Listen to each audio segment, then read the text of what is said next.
मैं राष्ट्रीय स्वयंसेवक संघ का स्वयंसेवक हूँ। मैं अपनी जिम्मेदारी को समझता हूँ। इस्लाम में मूर्ति पूजा नहीं है, लेकिन हिंदुस्तान में हिंदुओं के बीच एक आर्य समाज है जिसमें मूर्ति पूजा का विरोध होता है। लखविनिया मुस्लिमों की बस्ती है और बलिया हिंदुओं में ज़्यादा रहते हैं, लेकिन पता नहीं चलता है कि कौन कहाँ रहता है। कभी भी सांप्रदायिकता गांव से शुरू होकर नई दिल्ली नहीं पहुंचती है। सांप्रदायिकता नई दिल्ली, कलकत्ता, चेन्नई, माने बड़े शहरों से छोटे गांव तक पहुंचती है और अधिकांश मुसलमान और हिंदू गांवों में रहते हैं। तो दोषी वो नहीं है, दोषी सांप्रदायिकता के लिए वो कुलीन वर्ग है, ये एलीट क्लास है, ये अवसरवादी क्लास है जो अपने अवसर के लिए आम मुसलमानों को इसके लिए मोहरा बनाता है।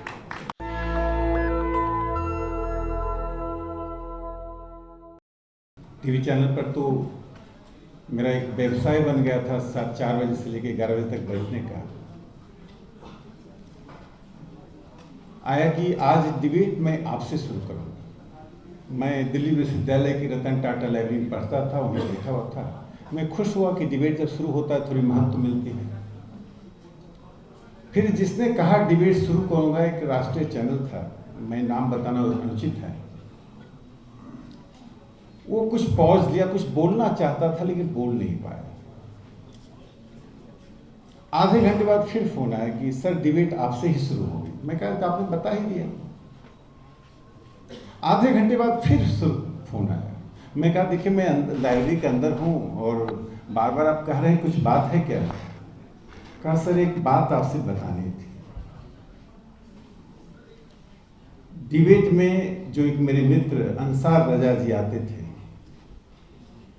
तो अंसार रजा आ रहे हैं, मेरी उनसे बात हो गई है, उनको क्या बोलना है मैंने बता दिया। थोड़ा सा आप उग्र हुए, आप बहुत शांत रहते हैं, अच्छा नहीं लगता।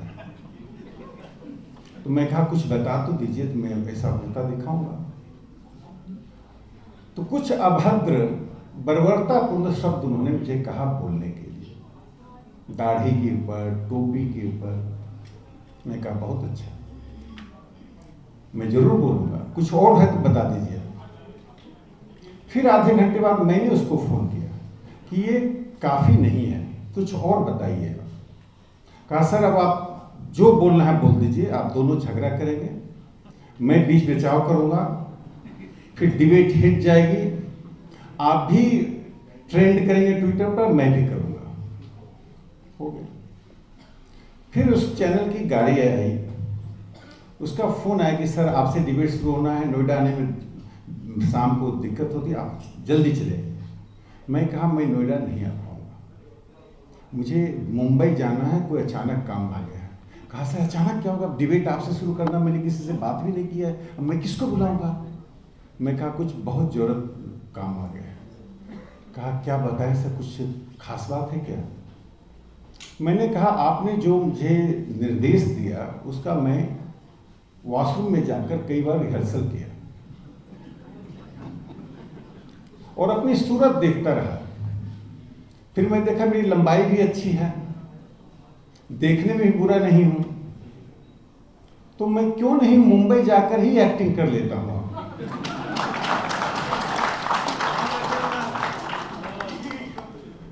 मैं इस देश में किसी का दाढ़ी नोचने, किसी का टोपी उतारने के लिए पैदा नहीं लिया।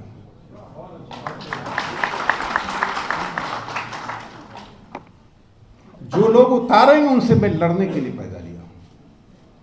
मैं राष्ट्रीय स्वयंसेवक संघ का स्वयंसेवक हूं। मैं अपनी जिम्मेदारी को समझता हूं। इसलिए मैं एक बात बताना चाहता हूं।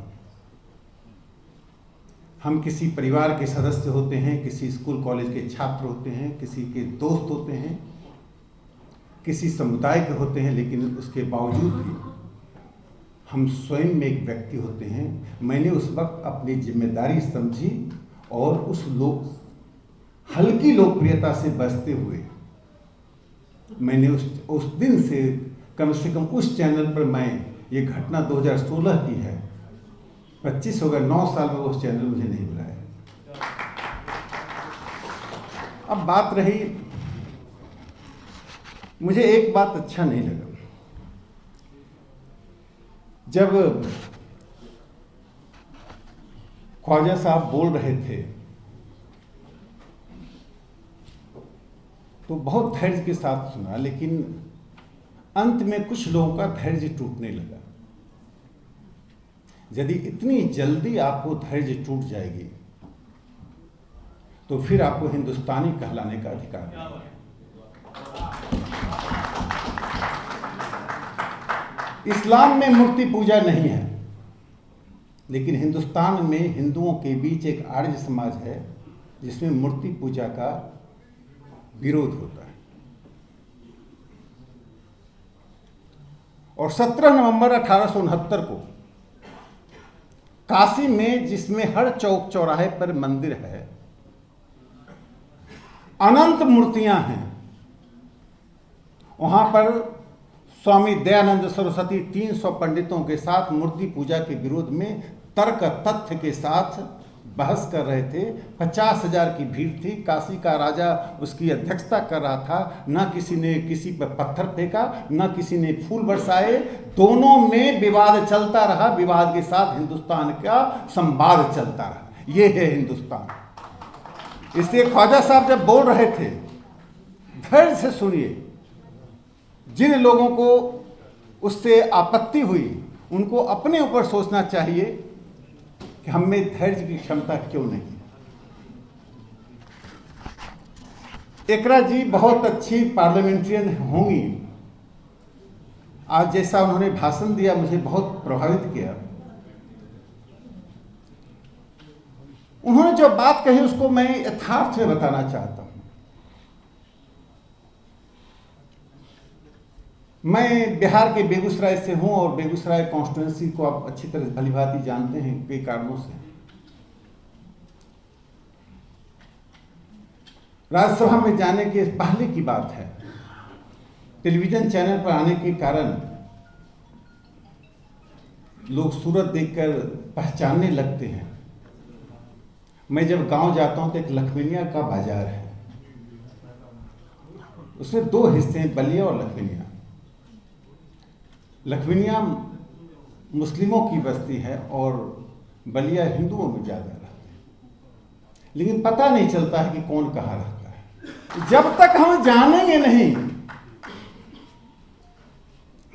कि आपके घर में क्या होता है और मेरे घर में क्या होता है, और जब तक हम पहल नहीं करेंगे, बैठकर सेमिनार करने से समस्याओं का यदि समाधान हो जाता तो दुनिया में 2 विश्व युद्ध नहीं होते।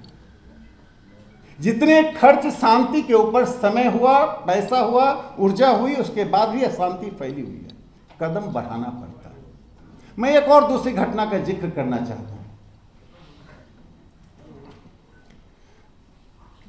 प्रधानमंत्री जी का जो विकसित भारत यात्रा था वो करके मैं एक जिले से जब अपने बेगूसराय आया तो कार्यकर्ताओं में बहुत रोष था। एक 16 साल की जादव समुदाय की बच्ची को एक मुस्लिम देकर भाग गया और मैंने कहा 2 दिन में बच्ची चाहिए। आपको मालूम नहीं है इसका असर क्या होगा, इससे नैरेटिव क्या बनेगा और ऐसा क्यों होता है। जब मैं बार बार कहा ऐसा क्यों होता है, ऐसी चौथी घटना क्यों घट गई। एक बुजुर्ग सरपंच जिनकी उम्र 78 साल की थी, जो 10 साल से वहां सरपंच थे, उन्होंने रोते हुए कहा कि पहली बार मुझे लगा कि वो मेरा अभिभावक है जो हमें डांट भी सकता है, जो हमें रास्ता भी दिखा सकता है। और 2 दिन में बच्ची आ गई। न मामला प्रेस में गया, न मामला झगड़े का कारण बना, न टीवी चैनल में डिबेट का कारण बना। यदि हम प्रयास करेंगे क्योंकि हिंदुस्तान में रहने वाला हर व्यक्ति फ्यूचर ऑफ मुस्लिम की बात करते हैं। अजीब प्रेम जी की जो पूरी संपत्ति है, पाकिस्तान के 4 वेल्दिएस्ट पर्सन, मियां मोहम्मद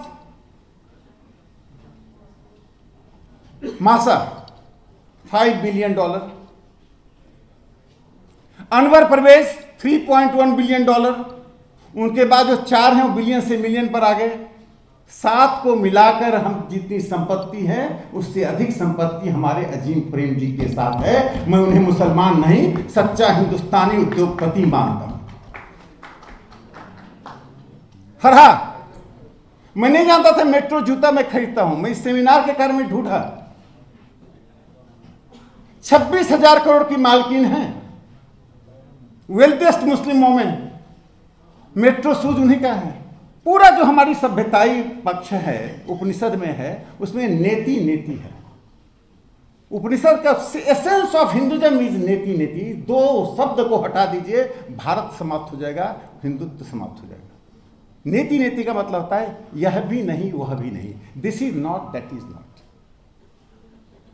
इसलिए नए संप्रदाय का बनना, नए धार्मिक प्रवचनों का होना, अलग अलग इंटरप्रिटेशन होना, अलग अलग पुस्तकें आना, विरोध होना, पक्ष विपक्ष में खड़ा होना, यह इस प्रक्रिया का हिस्सा बनना चाहिए। इस प्रक्रिया का हिस्सा बनने के लिए मैं अल्बानिया का उदाहरण देता हूं। अल्बानिया एक छोटा सा मुल्क है। उस छोटे से मुल्क में 17% क्रिश्चियंस हैं और ऑलमोस्ट 83% मुस्लिम्स हैं। अल्बानिया पूरे दुनिया के मुसलमानों से एक अलग उदाहरण पेश किया है। जो सेकुलर पॉलिटिक्स है उनका, जो सेकुलर सोसाइटी है, आज तक अल्बानिया में ईसाई और मुसलमानों के बीच मतभेद नहीं हुआ। दोनों के धर्मों के बीच कोई अंतर दिखाई नहीं पड़ा। दोनों के सामाजिक सांस्कृतिक जीवन में कोई अंतर नहीं दिखाई पड़ा। क्या भारत यह मॉडल नहीं दे सकता? क्या हम इतने अक्षम हैं? क्या इतने हम पूर्वाग्रह से ग्रसित हैं? अभी राष्ट्रीय स्वयंसेवक संघ के सरसंचालक मोहन भागवत जी ने लगातार 2018 से लगातार वे देश के नैरेटिव को चेंज करने की कोशिश कर रहे हैं। राजनीतिक पार्टियों की प्रतिक्रियाओं को छोड़ दीजिए। एक संघ जो 1925 से बना, जिस संघ के खिलाफ अनेक प्रकार के नैरेटिव लगातार चलाए जाते रहे, और नैरेटिव क्या होता है उसका एक उदाहरण देता हूं। पार्टीशन द्विराष्ट्रवाद कैसे हुआ, क्या हुआ, ये लंबे विमर्श की बात है। ठीक साहिब भाई कह रहे थे हम पास्ट में बाद में डिबेट कर लेंगे। आरएसएस बहुत छोटा संगठन था तब। मुस्लिम लीग के हेडक्वार्टर को पता ही नहीं था कि आरएसएस क्या है। लेकिन जब पोलराइजेशन करने की बात आई, चूंकि RSS the most visible Hindu organisation due to साका, गणवेश के कारण, परेड के कारण, ड्रिल के कारण, तो 15 मई 1946 को एक पहला एडिटोरियल डॉन अखबार में आया जो मुस्लिम लीग का अखबार था। उसने लिखा कि आरएसएस पर बैन लगाओ, चूंकि they are danger to the Muslims. और गांधी नेहरू से अपील की कि आप हमारे साथ रहिए। 15 दिन बाद 31 मई 1946 को दूसरा एडिटोरियल आया जिसमें गांधी नेहरू की आलोचना की गई कि आपने आरएसएस पर बैन लगाने के लिए कोई कोशिश नहीं की, क्योंकि RSS is becoming a most danger for the Muslims. वो भूल गए कि 1934 में सेंट्रल प्रोविंसेस में आरएसएस पे 2 दिन का डिबेट चला, पहली बार हिंदुस्तान के इतिहास में। इसलिए मैंने कहा खुलकर बात होनी चाहिए, मन से बात होनी चाहिए। मन में कोई भ्रास है तो वह भी निकालना चाहिए और दूसरे को सुनने की क्षमता होनी चाहिए। तो जब डिबेट हुआ, उस 2 दिनों के डिबेट में आरएसएस पे कॉमनल होने के कारण बैन करने की बात हुई, तो सबसे ज्यादा प्रोटेक्शन आरएसएस उस वक्त न जनसंघ था न हिंदू महासभा था। उसमें सबसे ज्यादा प्रोटेक्शन एमएस रहमान नाम के व्यक्ति उठे जो member of central provinces and Berar legislative council थे। उन्होंने कहा on such matter silence is golden but I now I have to speak. उन्होंने सवाल किया कि मैं तो कभी संघ को दंगा करते नहीं देखा। जैसे मुस्लिमों का ऑर्गेनाइजेशन वैसे हिंदुओं का ऑर्गेनाइजेशन है, और सरकार का वो बिल डिफीट हो गया। तो मैं जो कहना चाहता हूं, यह जो नैरेटिव क्रिएट की जा रही है कि 2014 के बाद भारत बदल गया, 2 बातें रेखांकित कर लीजिए। हिंदू समाज रिफॉर्म को प्रोत्साहित करता है। ईश्वर चंद्र विद्यासागर विधवा विवाह के समर्थन में आया। आपको मालूम है विधवा विवाह की हालत क्या थी? 1921 के जनगणना में आया कि 1 साल से कम उम्र की 597 बच्चियों को विधवा डिक्लेयर कर दिया गया था। 1 साल से कम उम्र की। 2 साल की 494, 3 साल से कम उम्र की बच्चियों को 1207। ये आंकड़ा बढ़ता गया। मैंने एक जिसका जन्म नहीं हुआ विधवा डिक्लेयर कर दी गई। ईश्वर चंद्र विद्यासागर इसके लिए अभियान चलाया तो उनके विरोध में एक बहुत विद्वान व्यक्ति राधाकांत देव उनके सामने खड़े हो गए। जब दस्तखत हस्ताक्षर का अभियान चला तो राधाकांत देव को 37,787 लोगों ने साइन किया और ईश्वर चंद्र विद्यासागर को 987 लोगों ने दस्तखत किया। लेकिन हिंदू समाज ने ऐसे 37,000 लोगों को खारिज कर दिया, 900 लोगों को स्वीकार कर लिया। हमने विधवा विवाह को स्वीकार कर लिया और वुमेन रिफॉर्म की बात। यदि आप में रिफॉर्म की बात होती तो प्रधानमंत्री नरेंद्र मोदी जी को ट्रिपल तलाक बिल लाना नहीं पड़ता। I consider this is the most revolutionary, most radical, most desirable reform by any prime minister who has done, that is prime minister Narendra Modi ji. यदि वोट के लिए वो करना होता तो नहीं करते। मैं ऐसे लोगों को सुन चुका हूं जिन्होंने कहा था कि मुसलमानों को साइकिल में पंचर लगाने के लिए छोड़ दो, वहां उलझा रहने दो। प्रधानमंत्री ने कहा आपके हाथ में कंप्यूटर और आप में कुरान की बात गई।